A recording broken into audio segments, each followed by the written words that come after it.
Food safety training video. Food safety solutions के द्वारा विकसित एवं वितरित program safe hands for food handlers. इस वीडियो में सम्मिलित जानकारियां केवल दिशा निर्देश हैं। खाद्य सुरक्षा प्रशिक्षण लेवल 1। ये ट्रेनिंग प्रोग्राम बिल्कुल नए कर्मचारियों के लिए है या वे जिन्होंने फूड सेफ्टी ट्रेनिंग पहले नहीं प्राप्त किया है। यह प्रशिक्षण आपके सेवा काल में चरणबद्ध रूप से आयोजित किया जाएगा, जिसका पहला चरण जो आज आयोजित होने जा रहा है वो लगभग पौन घंटे से लेकर 1 घंटे का होगा। भोजन यानी खाद्य जीवन की मूलभूत आवश्यकता और जिंदगी की खुशियों में से एक है।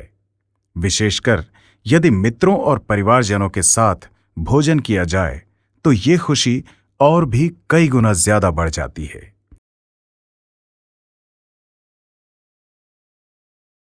लेकिन भोजन सेहत के लिए सुरक्षित और वास्तव में आनंददायक होना चाहिए। इसी उद्देश्य से इस कार्यक्रम को तैयार किया गया है। इसमें वे बातें शामिल हैं जिनका पता आपको होना ही चाहिए ताकि आप स्वयं को और अपने ग्राहकों को सुरक्षित रख सकें।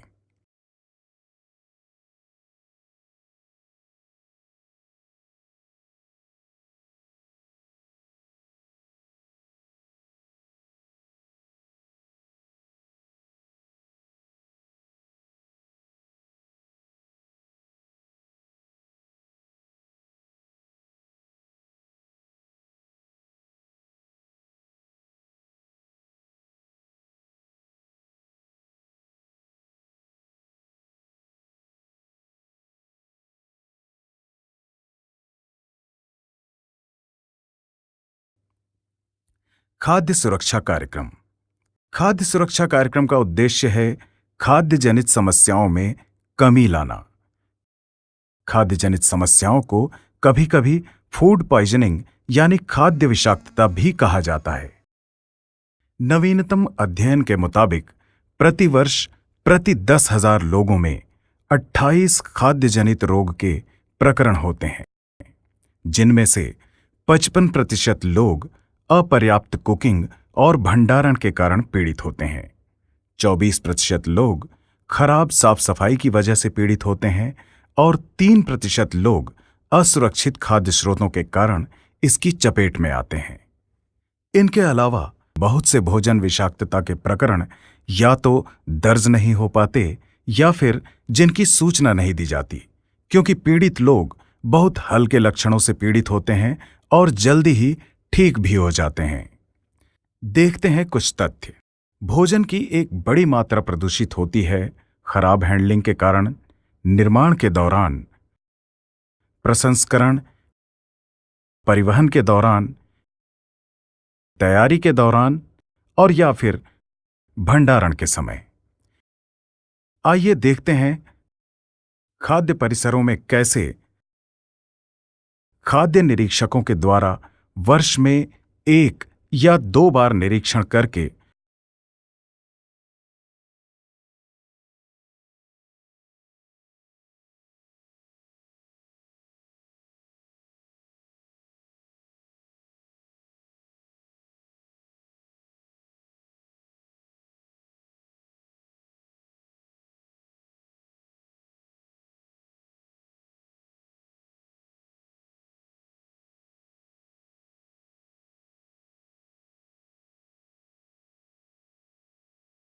और परिसर के मालिकों और कर्मचारियों को शिक्षित करके खाद्य जनित बीमारियों को कम करने में सफलता हासिल की जा सकती है।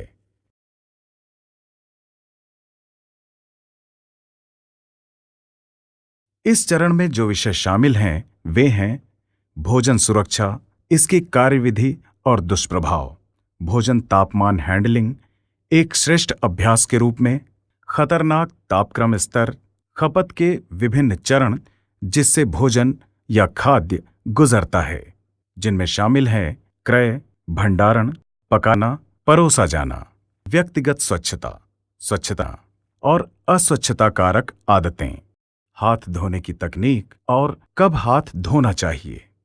क्या आप भोजन के क्षेत्र में कार्य कर सकते हैं जब आप बीमार हैं?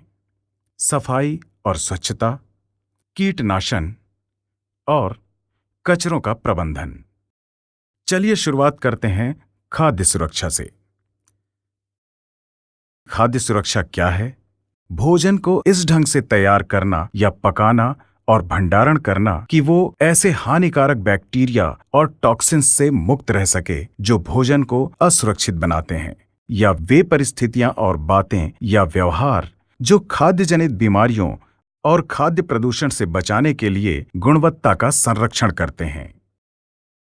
अब देखें ये कैसे कार्य करता है। देखें यह कैसे कार्य करता है। कार्य: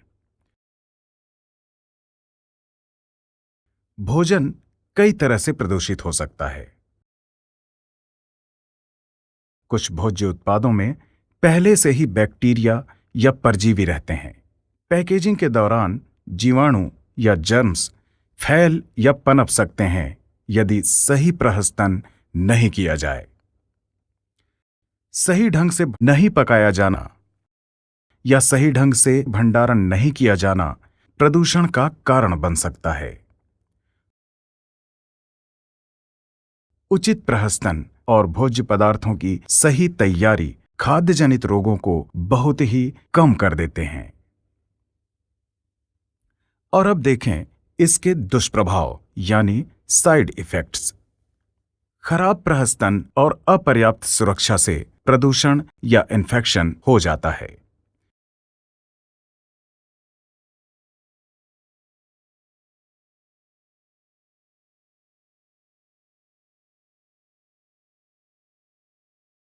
खाद्य जनित रोगों के लक्षण कई प्रकार के होते हैं, लेकिन जिन बीमारियों की आशंका होती है वे हैं पेट दर्द, सिर दर्द, बेचैनी, उल्टी या दस्त।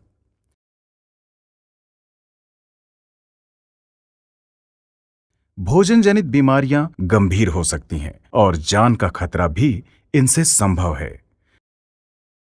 विशेषकर छोटे बच्चों, बुजुर्गों, गर्भवती महिलाओं और कमजोर शारीरिक प्रतिरक्षा तंत्र वाले व्यक्तियों के लिए। प्रशिक्षण के अगले क्रम में है भोजन प्रहस्तन तापमान एक श्रेष्ठ उपाय। भोजन को यथासंभव कम से कम हैंडलिंग यानी कम से कम प्रहस्तन किया जाना चाहिए।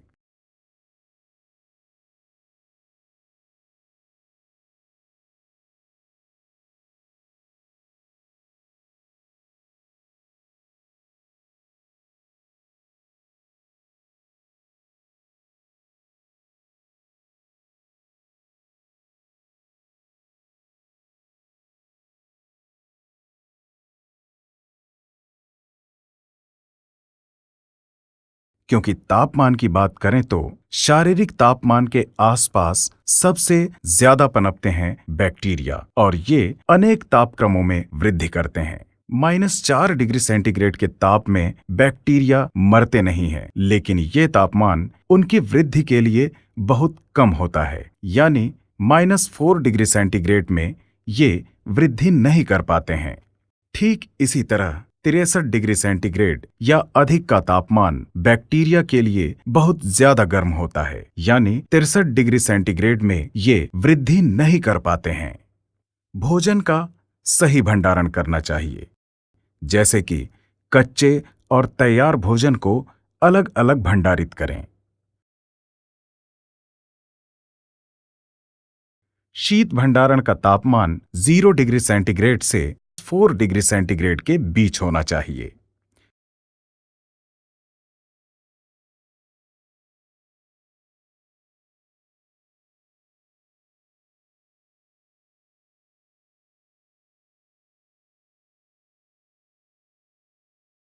प्रशीतित यानी फ्रोजन भंडारण का तापमान -18 डिग्री सेंटीग्रेड होना चाहिए।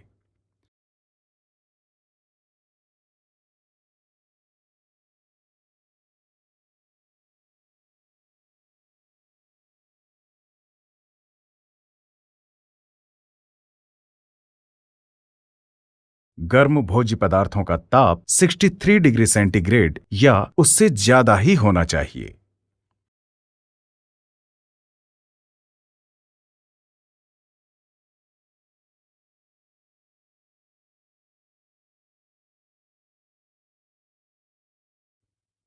और अब देखें डेंजर जोन यानी खतरनाक क्षेत्र। तापमान में खतरनाक क्षेत्र क्या है? तापमान में 4 डिग्री सेंटीग्रेड से लेकर 60 डिग्री सेंटीग्रेड के मध्य का तापक्रम, जिसमें कि बैक्टीरिया और साथ ही साथ रोग उत्पन्न करने वाले अन्य सूक्ष्म जीवाणु वृद्धि करते हैं, जीवित रहने में सफल होते हैं। इस खतरनाक तापमान क्षेत्र से बचने के लिए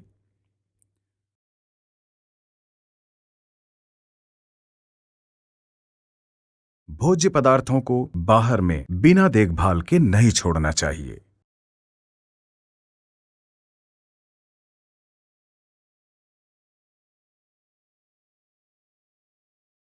और यदि भोजन खतरनाक तापक्रम क्षेत्र में देर तक या कुछ घंटों तक रह गया हो तो उसे त्याग देना चाहिए।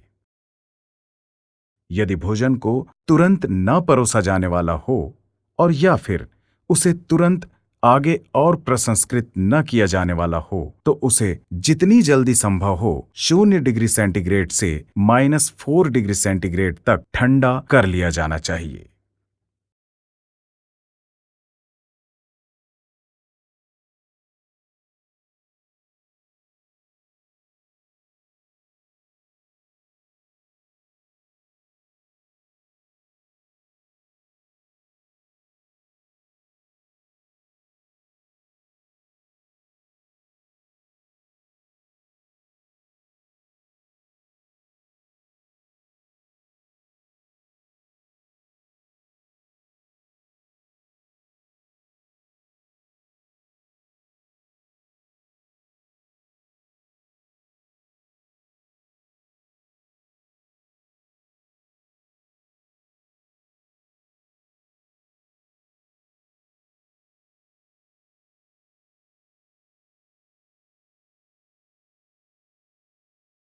यदि भोजन को तुरंत न परोसा जाना हो या ठंडा न किया जाना हो तो उसका ताप 63 डिग्री सेंटीग्रेड या उससे अधिक बनाए रखना चाहिए। इससे बैक्टीरिया की वृद्धि रुक जाती है।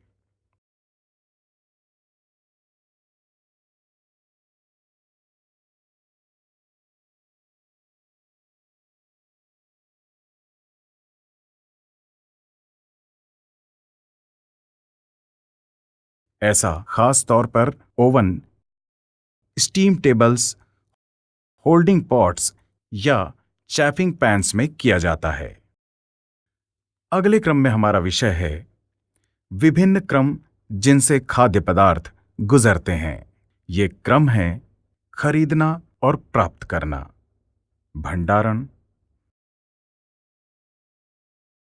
पकाया जाना,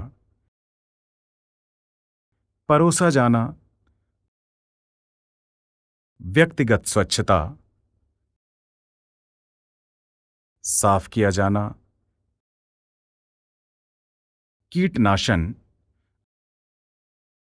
और वेस्ट डिस्पोजल यानी कचरे को फेंका जाना। ग्राहक तभी सुरक्षित खाद्य पदार्थ के विषय में आश्वस्त हो सकता है जब उपरोक्त सभी स्तरों पर उत्तम व्यवहार किए जाते हों। ये सभी स्तर किस प्रकार से बेहद महत्वपूर्ण हैं, ये ऐसे सोचा जा सकता है कि ये सब खाद्य सुरक्षा श्रृंखला की महत्वपूर्ण कड़ियां हैं। यदि ये श्रृंखला टूटती है तो ये संपूर्ण श्रृंखला ठप्प हो जाती है और भोजन को खाने के लिए सुरक्षित है ऐसा कतई प्रमाणित नहीं किया जा सकता। खरीदना और प्राप्त करना। खरीदने के लिए अपने आपूर्तिकर्ता का चयन सावधानीपूर्वक करें। सही आपूर्तिकर्ता के चुनाव से ताजगी युक्त भोजन प्राप्त करने में मदद मिलती है।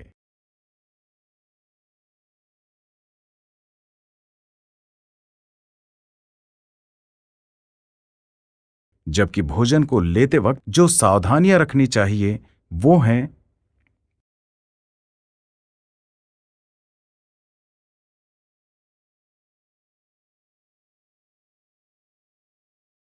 प्राप्त भोजन का तापमान देखें, वह आपके भंडारण के तापमान के बराबर होना चाहिए।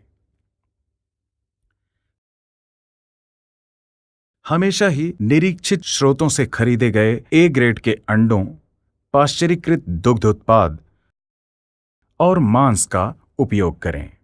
केनों की टूट फूट और रिसाव के लिए जांच करें। कालातीत होने अर्थात एक्सपायरी होने या सही उपयोग की तिथियों को जांचें। सुनिश्चित करें और निशान पहचानें कि भोजन को थाइंग नहीं किया गया है या फिर से नहीं जमाया गया है। फ्रोजन फूड -18 डिग्री सेंटीग्रेड से नीचे होना चाहिए और लेते समय वह सीधे फ्रीजर में जाना चाहिए, अन्यथा यदि उसे थॉ किया गया है तो उसे फिर से जमाया नहीं जा सकता। उत्पादों की खराबी, कीड़ों या मैल के लिए जांच करें। मांस उत्पादों की ताजापन के लिए जांच करें, जैसे कि चमक, गंधहीनता आदि। खाद्य श्रृंखला का अगला क्रम है भंडारण। डिलीवरी लेने के बाद भोज्य सामानों को जितनी जल्दी हो सके सही स्थानों पर रखना चाहिए। तापमान नियंत्रण और तापक्रम का रखरखाव ऐसे समय में बहुत महत्वपूर्ण होता है।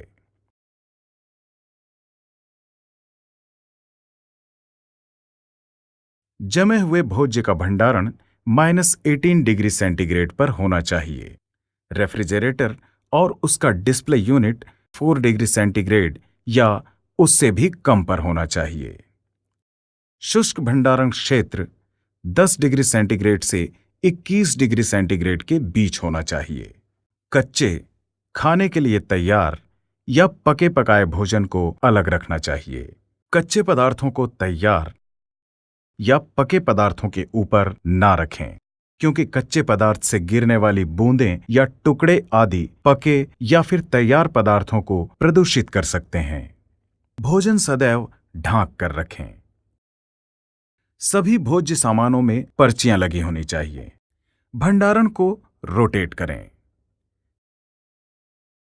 फीफो का पालन करें। फीफो यानी फर्स्ट इन फर्स्ट आउट। नया माल पीछे या फिर पुराने माल के नीचे रखा जाना चाहिए।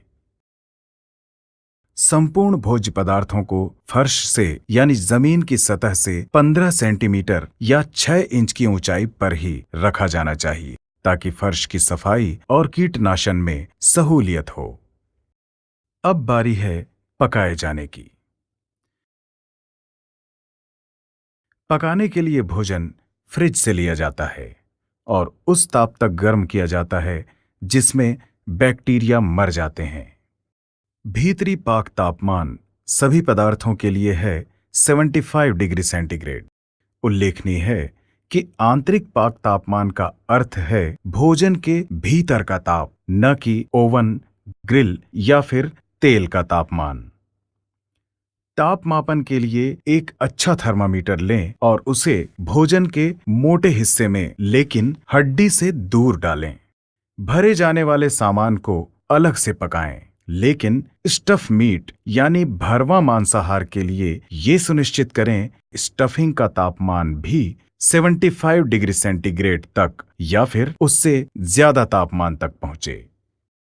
चीजें एक बार में ही लगातार बिना रुके पकाई जानी चाहिए।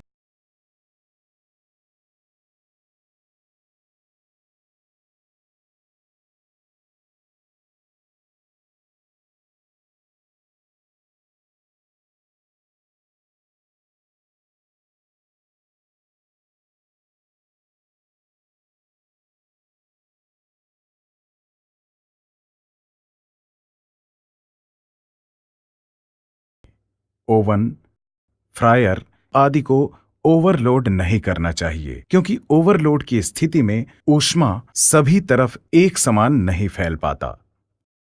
ऐसे भोजन को पकाते समय जिसमें कि एक से अधिक मिश्रित मांसाहार शामिल हों, पूरे मांसाहार को अधिकतम ताप पर पकाएं।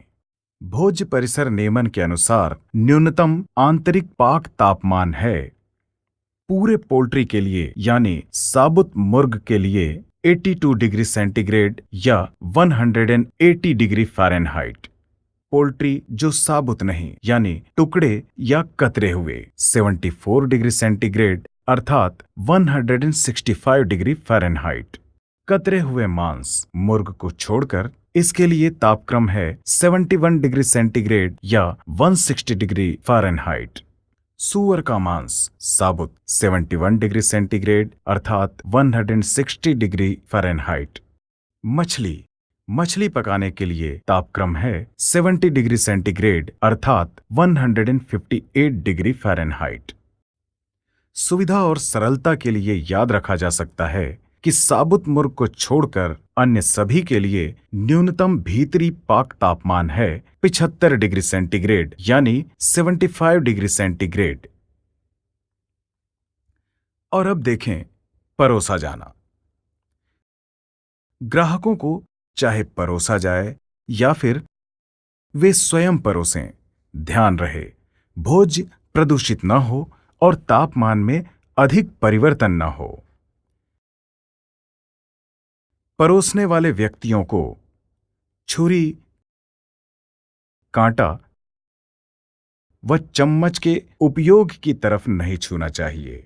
कप व गिलास को उनके बॉटम या हैंडल से पकड़ें, उनके रिम से न पकड़ें। परोसने के लिए दस्ताने, चिमटे और बर्तनों आदि का प्रयोग करें। अब देखें स्वयं सेवा या बफे। पर्याप्त चम्मच या चिमटे रखें ताकि ग्राहक अपने हाथों का इस्तेमाल करने के लिए प्रेरित न हो।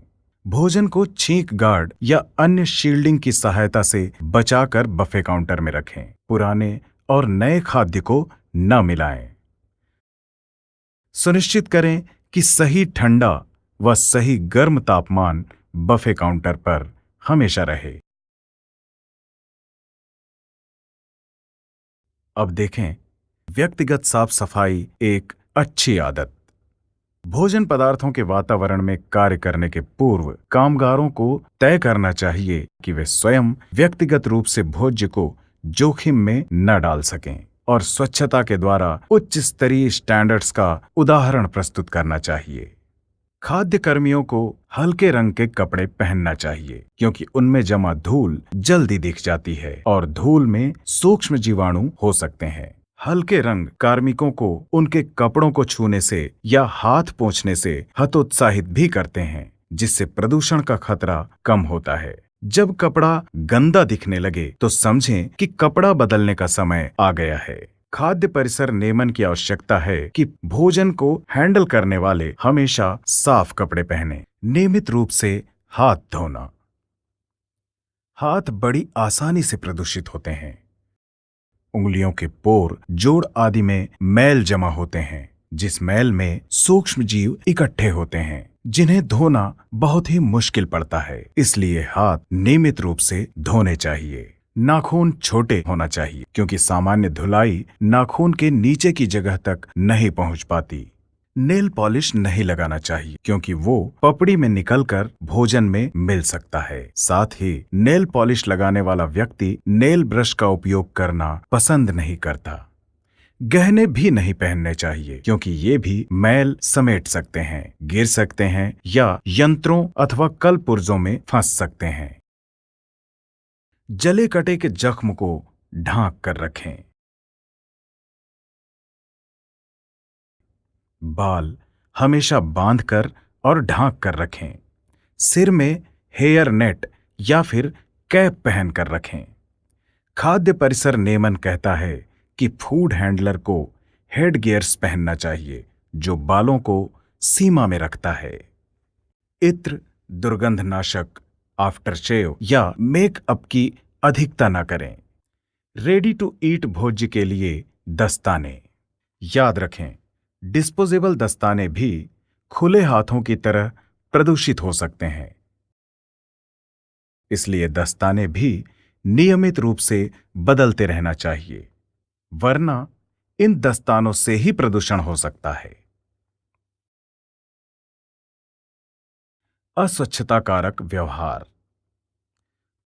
कुछ लोगों की निजी आदतें होती हैं जो कि उनके घर में स्वीकार्य हो सकती हैं, लेकिन अन्य लोगों के लिए भोजन तैयार करते समय नहीं होती। इन चीजों से बचें। धूम्रपान, चबाना, थूकना, खांसना, छींकना,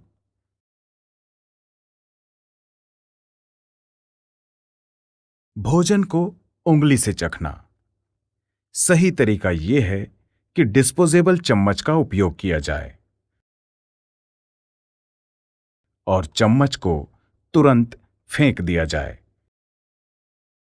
नाक, त्वचा, चेहरा या सिर को छूने के बाद भोजन को न छुएं। थैलियों को फूंक मारकर न खोलें।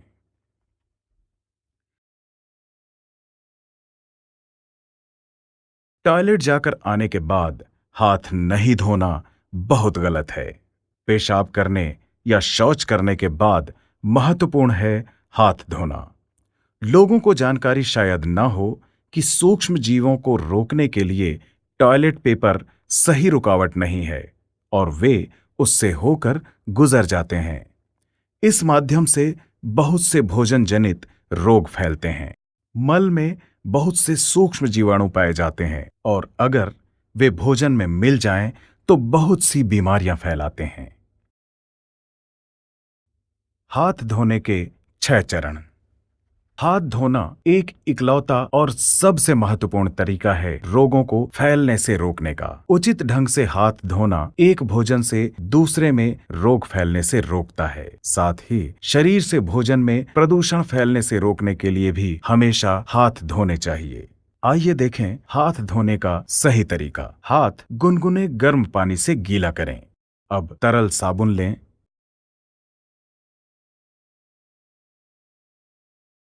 हाथों को झाग बनाने के लिए आपस में रगड़ें। ये कार्य पानी से दूर लगभग 15 से 20 सेकंड तक करें।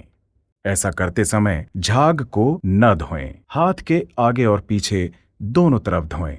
साथ ही अंगूठा और उंगलियों के बीच और नाखूनों के भीतर भी धोएं। हाथ को बहते पानी में धो लें। साफ कागज के तौलिए से हाथ पोंछें और कागज के टॉवेल से नल बंद करें। ये वो जगह है जहां आकर अक्सर लोग गलती करते हैं, क्योंकि वे कागज के टॉवेल को फेंक देते हैं और खाली हाथों से नल को बंद करते हैं। नल को कागज के टॉवेल की सहायता से ही बंद करें। किचन में हाथ धोना एक अलग से तय किए गए सिंक में करें। ऐसा इसलिए क्योंकि भोजन और बर्तन आदि प्रदूषित न हों। ये सिंक काम की जगह के नजदीक हो ताकि उसमें हाथ धोने के लिए लोग प्रेरित हों। ये था हाथ धोना। और अब देखें कि हाथ कब धोएं। जिन कार्यों के बाद हाथ धोना चाहिए वे हैं कच्चा भोजन छूने के बाद, चेहरा या बाल छूने के बाद, छींकने या खांसने के बाद, धूम्रपान या च्युइंग गम चबाने के बाद, कुछ खाने अथवा कुछ पीने के बाद, सफाई के बाद, यदि काउंटर पर हों तो पैसे रुपये छूने के बाद, और हां, टॉयलेट से आने के बाद हाथ धोने चाहिए। क्या आप भोजन की जगह पर कार्य कर सकते हैं यदि आप बीमार हों?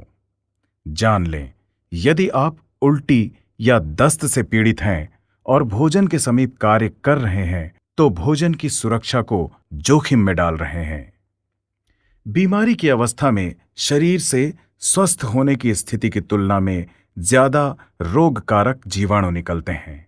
लोग जिन्हें दस्त, उल्टी, पीलिया, खांसी या छींक के लक्षण हों, उन्हें भोजन छूना या बर्तन भी नहीं धोना चाहिए। उन्हें घर पर ही रहना चाहिए। इसीलिए यदि किसी को दस्त हो तो उन्हें घर पर ही रहना चाहिए और दस्त ठीक होने के 48 घंटे बाद ही काम पर लौटना चाहिए। क्योंकि जब आप अच्छा हो चुका महसूस करते हैं, तब भी सूक्ष्म जीवाणु शरीर में मौजूद रहते हैं और भोजन में फैल सकते हैं। अपने सुपरवाइजर को सूचित करें यदि आप बीमार हैं, क्योंकि ये खाद्य सुरक्षा पर असर करता है। खुले भोजन के पास कार्य न करें, यह भी खाद्य सुरक्षा को प्रभावित करता है। और अब आगे है सफाई और सैनिटाइजिंग। खाद्य परिसर में मौजूद सूक्ष्म जीवाणुओं की संख्या को नियंत्रित करने का सबसे आवश्यक कदम है नियमित रूप से प्रत्येक ऐसे सतह की सफाई और सैनिटाइजिंग करना जिससे भोजन संपर्क में आता है। सफाई का मतलब है धूल, कचरा आदि को हटाना जिसमें जीवाणु छुपे रहते हैं। सही व उचित सफाई केवल साबुन यानी डिटर्जेंट से ही होती है, जो कि धूल आदि को हटाकर पानी से सफाई कर देता है।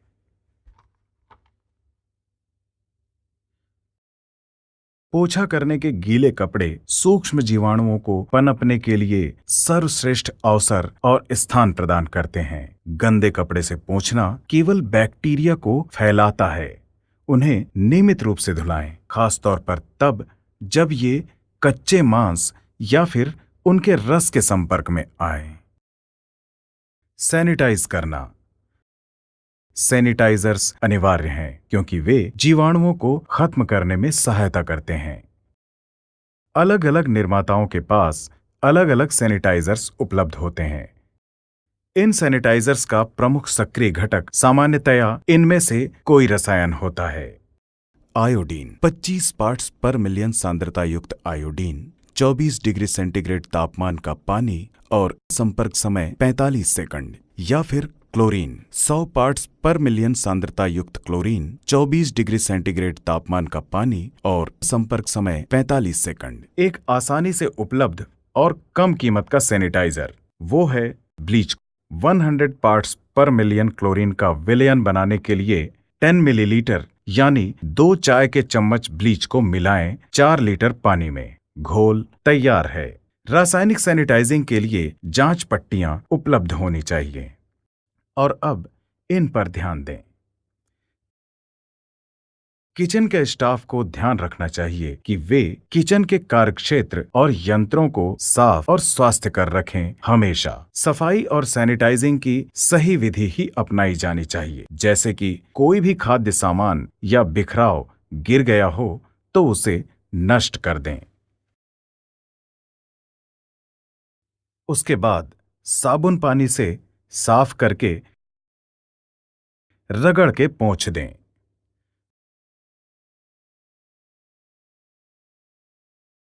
गुनगुने पानी से साफ करें। सैनिटाइजर का उपयोग करें जैसा अनुपात में आवश्यक हो।